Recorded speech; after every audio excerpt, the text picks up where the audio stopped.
50 साल बाद स्पीकर का चुनाव होने जा रहा है। सत्ता पक्ष और विपक्ष दोनों ने अपने उम्मीदवार उतार दिए हैं। जाहिर है कि विपक्ष इस चुनाव में मजबूत हुआ है, तो ऐसे में वो चाहता है कि कम से कम लोकसभा का स्पीकर उसका हो। और यही वजह है कि समाजवादी पार्टी और कांग्रेस का जो गठबंधन और पूरे जो एनडीए अलायंस है, अब वो गठबंधन अब अपना प्रत्याशी उतार रहा है। लोकसभा में बहुत मजबूती के साथ दो हाथ करना चाहता है बीजेपी के साथ। कहीं पे नहीं रहेंगे। विपक्ष के जो गठबंधन है कोई आप बात कर रहे हैं, अब किला उन लोगों का सुपड़ा साफ होने वाला है। अब किल कहते नहीं है कि लंगूर के हाथ में अंगूर आ गया है, तो अब वो थोड़ा उछल रहे हैं, वो सब भूल चुके हैं। उनको लग रहा है कि अब हमें किला जो है इन लोगों का सुपड़ा साफ हो जाएगा और कुल मिला के इन लोग सुन पे ख़त्म होने वाले हैं। और कहीं ना कहीं अब किला हम आपको बता दें, जो इन लोग को जीत मिली है तो कहीं ना कहीं इन लोगों ने जो है जनता को भड़काने का काम किया है इन लोग के गठबंधनों ने, और उस चीज़ पे उन्होंने सफल हुए हैं। लेकिन अगली बार जब इलेक्शन आएगा तो अब किला भारतीय जनता पार्टी की सरकार बनेगी, जहाँ जहाँ इन लोग की सरकार बनी है। ठीक है, 5 सालों तक दबाव में रखना चाहता है विपक्ष भारतीय जनता पार्टी को। यही वजह है कि उसने विशेष रणनीति बनाई है। हाँ, होना भी चाहिए। विपक्ष मजबूत होना चाहिए, तभी देश का कल्याण होगा। कोई किसी भी देश का प्रगति तभी होती है जब विपक्ष मजबूत होता है। और विपक्ष ये चाहता है, लेकिन विपक्ष जो दलीलें दे रहा है वो उसकी दलीलें उतरने काबिल नहीं। जैसे को कह रहा कि हमारे जो प्रत्याशी जिसको उतार रहे हैं, सुरेश जी को, 8 बार के हैं, वो 8 बार भी लगातार नहीं हुए हैं सांसद। जबकि जो भारतीय जनता पार्टी ने अपना प्रत्याशी उतारा है वो 7 बार लगातार हुए हैं। उस आधार पे भारतीय जनता पार्टी का ही प्रत्याशी जो है वो लोकसभा अध्यक्ष होगा, और होना भी चाहिए, क्योंकि तभी सरकार ठीक ठाक चल पाएगी। नहीं तो इधर वो विपक्ष तो खैर अड़ंगा लगाएगा ही, शुरू से लगाता चला आ रहा, लेकिन विपक्ष की इस बात में कोई दम नहीं है। और भारतीय जनता पार्टी का लोकसभा अध्यक्ष होगा, उसमें कोई दो राह नहीं है। जिस तरह से विपक्ष मजबूती के साथ खड़ा है, भारतीय जनता पार्टी के सामने चुनौती बहुत बड़ी है, कम से कम लोकसभा स्पीकर की अगर बात कर ली जाए तो। देखिए, सच्चाई ये है कि बेशक जनता को बरगला करके विपक्ष जो है मजबूती अपना प्रदर्शित कर दिया है। बरगलाया 2 स्थानों पर कि संविधान बदल दिया जाएगा, और दूसरा जो है हम 8,500 रुपये देंगे, मोहर लगाकर जनता को दिए। ये बरगलाने का आज जो बरगला दिए हैं, ये अगले चुनाव में इनको निशानाबूद करेगा। और रही बात नेतृत्व करने की, तो नेतृत्व करने की हमको लगता है कि विपक्ष में कोई नेता है ही नहीं है। इंडिया गठबंधन में विपक्ष में कोई नेता नहीं है जो कि भारत का संचालन कर सके। जो परिस्थितियां इस समय दूरदृष्टि देख कर के किया जाए कि अगर दूर देखा जाए कि भारत की स्थिति क्या होने वाली है, तो वो वैसा जो है मोदी और योगी के अलावा हमको लगता है कोई नेतृत्व नहीं है। और बाकी चाहे अखिलेश हो चाहे राहुल हो, इनके वजह अगर सच्चाई है कि अगर दोनों लोगों को हिंदी का आलेख बोल दिया जाए, लोग शुद्ध आलेख नहीं लिख पाएंगे। चले हैं भारत का नेतृत्व करने। और रही बात जो कहते हैं मोदी को, तो मोदी को एक ये नेचुरल जैसे कि सूरदास तुलसीदास अनपढ़ थे, लेकिन तमाम जो है चीज़ें लिख दिया जिसको हम लोग पढ़ते हैं। उस हिसाब की बुद्धि, दैविक बुद्धि भगवान ने मोदी को दिया है, उस हिसाब से वो सरकार चला रहे हैं। अब बाकी हमको लगता है कि विपक्ष जो अपना स्पीकर के चक्कर में पड़ा है, हमको लगता नहीं कि सफल हो जाएंगे, और ये पूर्ण विश्वास है कि सफल नहीं होंगे लोग स्पीकर में मामले में। संविधान के नाम पर डराकर जिस तरह से समाजवादी पार्टी ने मतदान हासिल किया है, लोगों का समर्थन हासिल किया है, लोकसभा में स्पीकर के चुनाव में भी क्या चल पाएगा ये? देखिए, गठबंधन जो है वो पहले तो खुद में आपस में ही उनका जो है नेटवर्क है वो स्ट्रांग नहीं है, क्योंकि तालमेल उनका है नहीं, और वो लोग आपस में ही मिल नहीं पा रहे हैं, तो वो विरोध कैसे जनता का वो करेंगे। और दूसरी बात रही बात ये कि अगर कांग्रेस पार्टी कहती है कि हम मिलकर सरकार बना लेंगे, आप प्रदेश की बात करते हैं, आप केंद्र में सरकार बना लेंगे। आप ये देखिए, आज पहले मूलतः मैं ये कहना चाहूँगा कि 25 जून है, और मैं मानता हूं कि हर भारतीय ये जानता होगा कि 25 जून एक काला दिवस के रूप में हम लोग देखते हैं कि इमरजेंसी जो इंदिरा गांधी जी ने लगाई थी, देश में क्या हालत हुआ था। और वो संविधान की बात करते हैं, संविधान की पुस्तक लेके वो दिखाते हैं जो है हाथ में लेके उनको, तो इस तरीके से वो काम नहीं कर पाएंगे। और माननीय मोदी जी के नेतृत्व में, और उत्तर प्रदेश की मैं बात करूं तो माननीय योगी जी के नेतृत्व में जो काम हो रहे हैं और जो विकास के कार्य हुए हैं, शायद की सरकार अभी तक नहीं कर पाई है। तो मेरा मानना ये है कि ये सरकार अच्छी है और गठबंधन आगे तक नहीं जा पाएगा और निस्तनाबूद हो जाएगा। स्पीकर पर माहौल बनाकर और संविधान के नाम पर डराना, यही प्लानिंग है क्या विपक्ष? देखिए, जनता सब जानती है बहुत अच्छी तरीके से कि संविधान बदला किसने था। संविधान बदलने वाले तो ये कांग्रेस ही हैं। कांग्रेस ही तो संविधान बदल रही है और भारतीय जनता पार्टी को तो सिर्फ बदनाम किया जा रहा है। और कहीं ना कहीं कुछ लोग जो हैं उन लोग के जुमले में फंस गए हैं।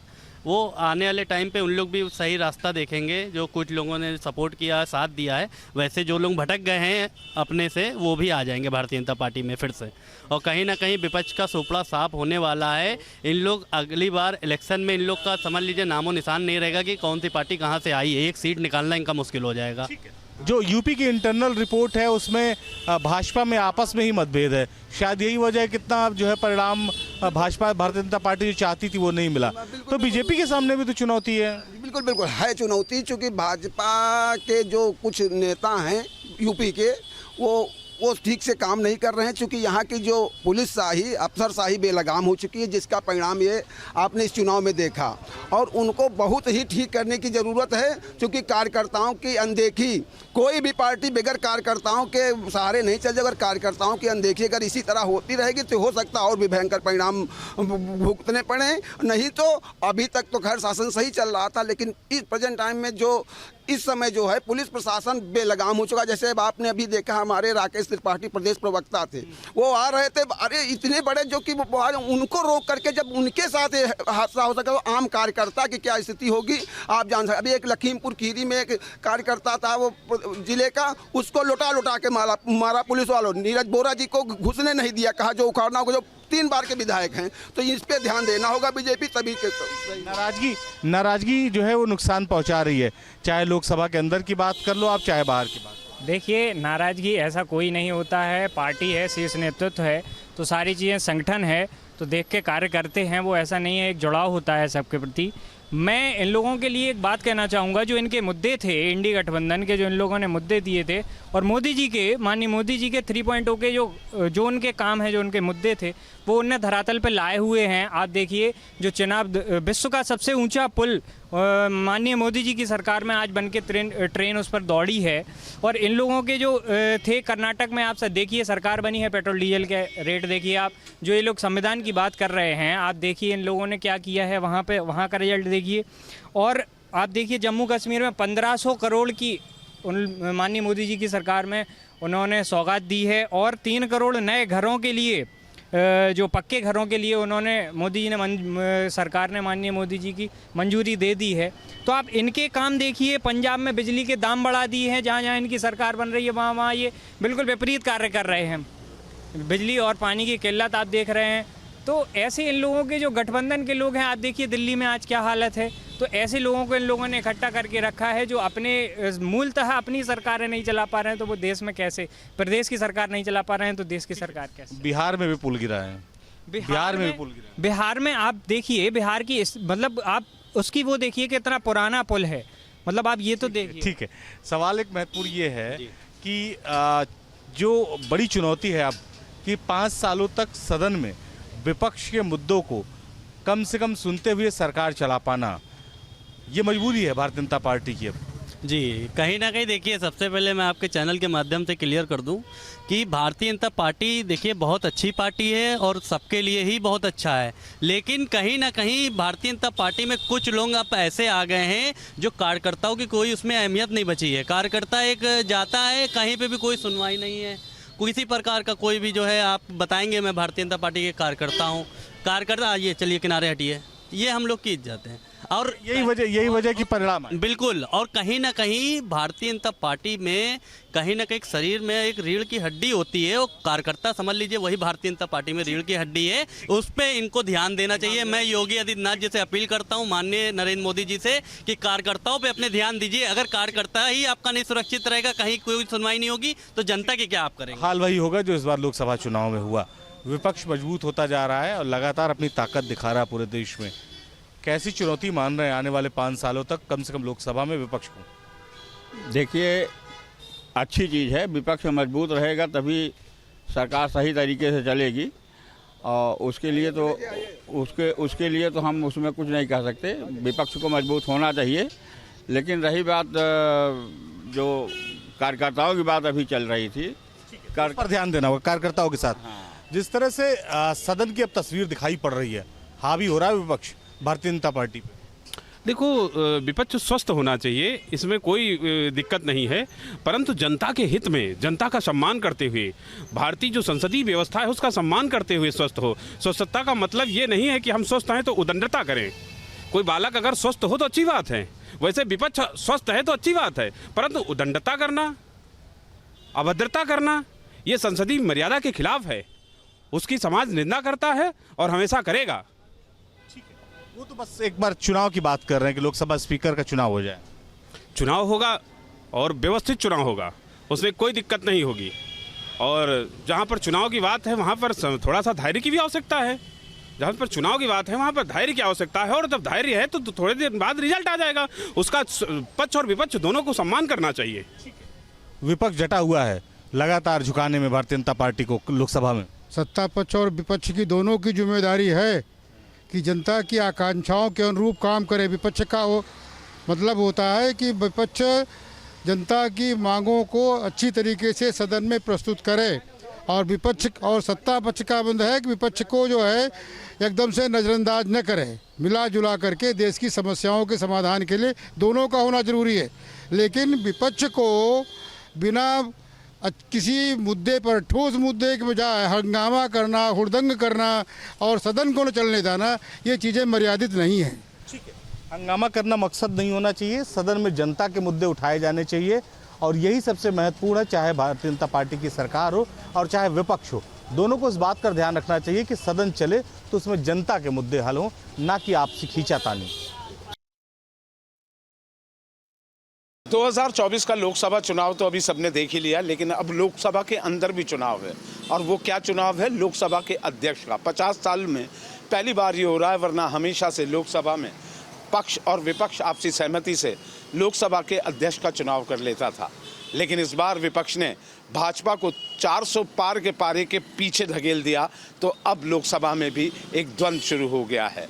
मेरे साथ यहाँ जितने भी लोग हैं, गर्मी के बाद शाम को इनसे बात करने का मज़ा इसलिए होगा क्योंकि अब तरोताज़ा से हैं, गर्मी से दिमाग थोड़ा सा अब शाम को शांत हो गए हैं, और इनसे ही जानेंगे। शर्मा जी, आप इधर आ जाओ, सबसे पहले मैं आपसे ही जान लेता हूं, क्या आपको लगता है कि लोकसभा का चुनाव जो है अध्यक्ष का आपसी सहमति से हो जाना चाहिए था? होना चाहिए था जी, बिल्कुल होना चाहिए था। आपसी सहमति से होता आया है हमेशा। अच्छा, होना चाहिए था। विपक्ष तो ये कह रहा था हमें आप उपसभापति दे दो, उपाध्यक्ष दे दो, हम आपके अध्यक्ष को समर्थन कर देंगे। क्या विपक्ष की मांग आपको सही लगती है? बिल्कुल सही है विपक्ष की, ये तो संवैधानिक दायित्व है, ये ऐसा हुआ है हमेशा। कभी ऐसा थोड़ा है कि विपक्ष की गर्दन दबोच के उसे चुप बैठा दिया जाए। अबे भैया, जब तुम विपक्ष में रहे हो तो हमेशा तुम्हें मिला है उपसभापति का पद, तो आज अगर विपक्ष मांग रहा है तो गलती कर रहा है क्या? ये दे देना चाहिए बीजेपी सरकार? बिल्कुल देना चाहिए, नैतिकता के आधार पर देना चाहिए।